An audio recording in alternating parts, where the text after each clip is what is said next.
శ్రీమాత్రే నమ. జయ గురు దత్తాత్రేయ నమ. ఈ వీడియోలో మనం 18వ తారీఖు ఫిబ్రవరి నుండి 24వ తారీఖు ఫిబ్రవరి మధ్యలో జరిగే వార ఫలాలు కన్యా రాశి వారికి ఏ విధంగా ఉండబోతున్నాయి అన్న విషయాన్ని మనం ఈ వీడియోలో పరిశీలిద్దాం.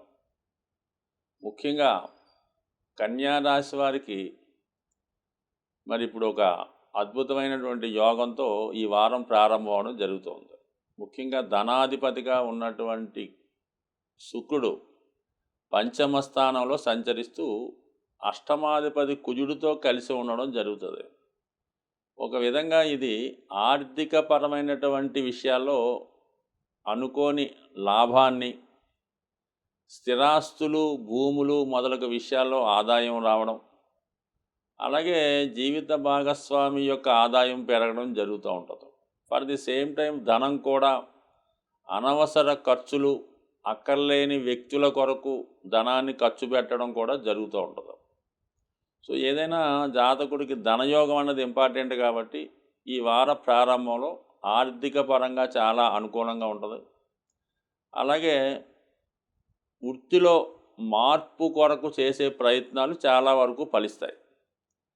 దశమ స్థానాధిపతి ఈ బుధుడు మరి 5వ స్థానంలో రావడం ఒక విధంగా వృత్తిపరమైన చేంజ్ అయితే, ముఖ్యంగా కుజుడితో కలిసి ఉండడం వల్ల అంటే ఏదన్నా సరే ఒక దశమాధిపతి అష్టమాధిపతి కలిస్తే వృత్తిలో చేంజు, ఉద్యోగంలో ఇబ్బందులు, ఉద్యోగం పోగొట్టుకోవడం, ఉద్యోగరీత్యా దూర ప్రాంతం వెళ్ళటం, వేరే ప్రాంతంకి మారడం, అంటే ఇష్టం లేకుండా కొన్ని కార్యక్రమాలు ఉద్యోగరీత్యా చేయవలసి ఉంటుంది. లేదంటే ఉద్యోగపరంగా అవమానాలు, ఇటువంటి ఇబ్బందులన్నీ ఈ రాశి వారికి ప్రస్తుతం వచ్చే అవకాశం ఉంది. అయితే వీళ్ళ యొక్క తెలివితేటలతో, చాకచక్యంతో ఎటువంటి సమస్యనైనా సునాయాసంగా పరిష్కరించుకొని అది వీళ్ళకి అనుకూలంగా మార్చుకునే సామర్థ్యం ఈ రాశి వారికి ఉంటుంది. కాబట్టి సాధ్యమైనంత వరకు ఎటువంటి చికాకులు, చిన్న చిన్న మిస్టేక్స్ వృత్తిపరంగా వచ్చినా అవి అనుకూలంగా మార్చుకునే అవకాశం కూడా ప్రస్తుతం గోచార రీత్యా ఈ రాశి వారికి ఉండడం జరిగింది. ఇక మరీ ముఖ్యంగా రవి 6వ స్థానంలో సంచరిస్తూ ఒక విపరీత రాజయోగం ఏర్పడింది. అక్కడ ఉన్నటువంటి షష్టాధిపతితో కలిసి ఉండడం కూడా మరి కొంతవరకు ఏంటంటే వృత్తిలో సక్సెస్ వచ్చినప్పటికీ కూడా పై అధికారులతో విభేదాలు కానీ, మనస్పర్ధలు కానీ వచ్చే అవకాశం ఉంది. కానీ చివరికి మిమ్మల్ని ఇబ్బంది పెట్టినా మీరు చేసిందే కరెక్ట్ అని ఒప్పుకొని మీ మాటే అక్కడ నెగ్గే అవకాశం ఉంది. టెంపరీగా ఇబ్బంది పడతారు, కానీ దాని తర్వాత మీరే సక్సెస్గా మీదే కరెక్ట్ అని విజయం సాధించే అవకాశం ఉన్నది. బట్ ఏదైనా ఈ 6వ స్థానంలో ఈ శని భగవానుడు మీకు అనుకూల స్థితి, రవి కూడా అక్కడికి రావడం వల్ల ఖచ్చితంగా సమస్యల నుంచి బయటపడతారు. అలాగే ప్రభుత్వ పరంగా కొంత అనుకూలత ఏర్పడుతుంది. అయితే ముందుగా విభేదాలు వచ్చి దాని తర్వాత అనుకూలించే అవకాశం ఉంది. సో జాగ్రత్తగా వ్యవహరించుకుంటే సరిపోతుంది.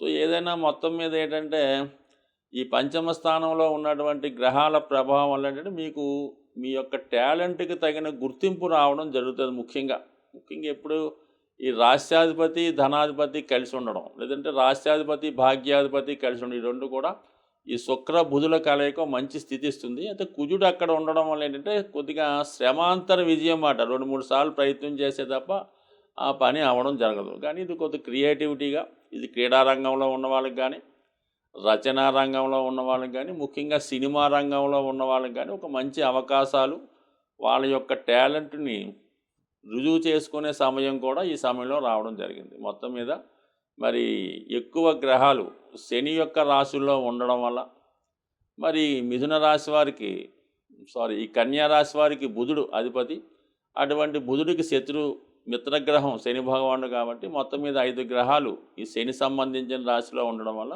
బుధుడు కూడా అక్కడే ఉండడం వల్ల ఖచ్చితంగా అనుకూలమైన ఫలితాలే వస్తాయి. కానీ సమాంతర విజయం ఏది సునాయాసంగా రాదు. శని రాశిలో ఏ గ్రహం ఉన్నా తన ఫలితం మాత్రం కంపల్సరిగా కొంత ఇబ్బంది తర్వాత మాత్రమే రావడం జరుగుతూ ఉంటుంది. సో ఏదైనా రావడం మాత్రం పక్కాగా రావడం జరుగుతుంది. అయితే ఆలస్యం అయ్యే అవకాశాలు ఉన్నాయి. సో ఇంతవరకు అనుకూలంగానే ఉంది. మరి సప్తమంలో ఉన్నటువంటి రాహు, సప్తమాధిపతిగా ఉన్నటువంటి గురువు అష్టమంలో ఉండడం, ఇవన్నీ కూడా కొద్దిగా వివాహ సంబంధించిన విషయాల్లో కొన్ని సంబంధాలు, పెళ్లి సంబంధాలు లాంటివి కొద్దిగా అనుకూలంగా దగ్గరగా వచ్చి ఏదో కారణం వల్ల వాయిదా పడడం జరిగే అవకాశాలు ఉంటాయి.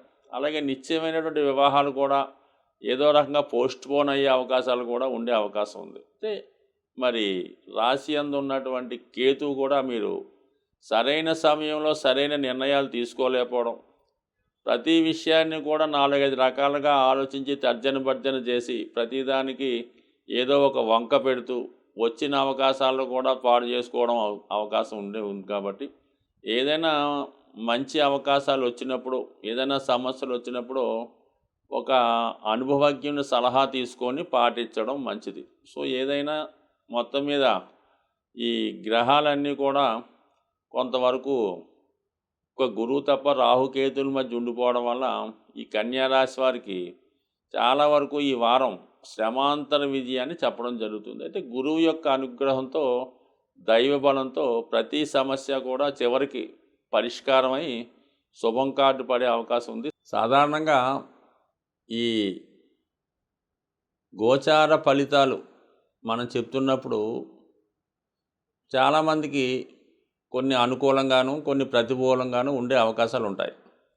సో ఏదైనా ఈ గోచారం జాతకంలో జరుగుతున్నటువంటి దశలు జాతకుని యొక్క జన్మ జాతకం మీద మాత్రమే ఆధారపడి ఉంటాయి. అప్పుడు జరుగుతున్నటువంటి దశలను బట్టి జీవితం నడుస్తుంటుంది. అంటే గోచారం ఏం చేస్తుందంటే జాతకంలో ఉన్న ఫలితాలు ఈ గోచారంలో వచ్చే స్థానం వచ్చినప్పుడు అవి ఫలితం రావడం జరుగుతుంటుంది.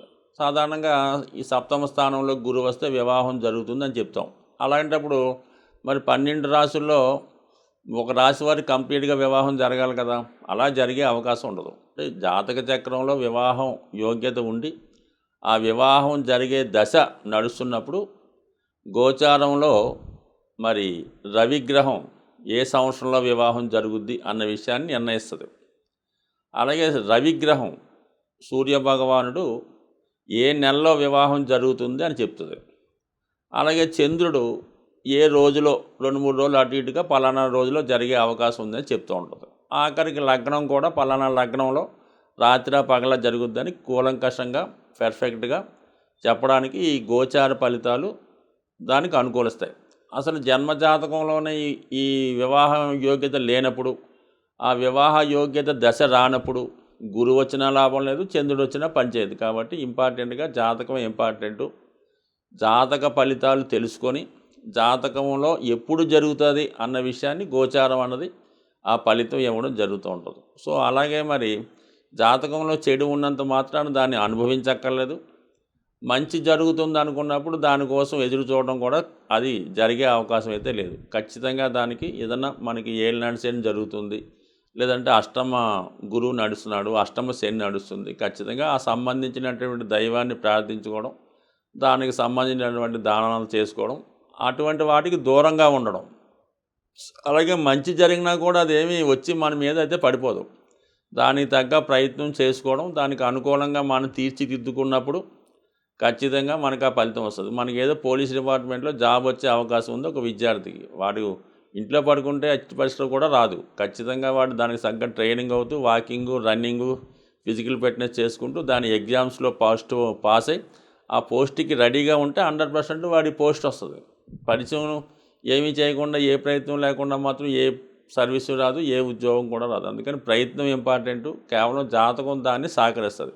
అసలు జాతకంలో ఉద్యోగం లేదన్నా కూడా ప్రయత్నం చేస్తే ఉద్యోగం వచ్చే అవకాశం ఉంటుంది. సో ఏదన్నా జన్మ జాతకం ప్రయత్నం ఇంపార్టెంట్. బట్ అన్ని చర్యలకి కూడా ప్రతి మానవుడు ఖచ్చితంగా మరి సూర్యభగవాన్ని ఆరాధించడం, ఇంకా కొద్దిగా ఓపిక ఉన్నవాడు నవగ్రహాలను ఆరాధించడం, ప్రతిరోజు కూడా వాడు గృహంలో అనుకూలిస్తే గృహంలో పూజ చేసుకోవడం, గృహంలో అనుకూలంగా లేనివాడు ఏదో ఒక టెంపుల్లో వెళ్ళి పూజ చేసుకోవడం అన్నది అనుకూలమైన పద్ధతి. ఈ విధంగా దైవం మీద భారం వేస్తే, దైవాన్ని గట్టిగా నమ్మితే ఈ నవగ్రహాలన్నీ కూడా దైవ అనుగ్రహంతో మీకు ఖచ్చితంగా అనుకూలించే అవకాశం ఉంటుంది. స్వస్తి.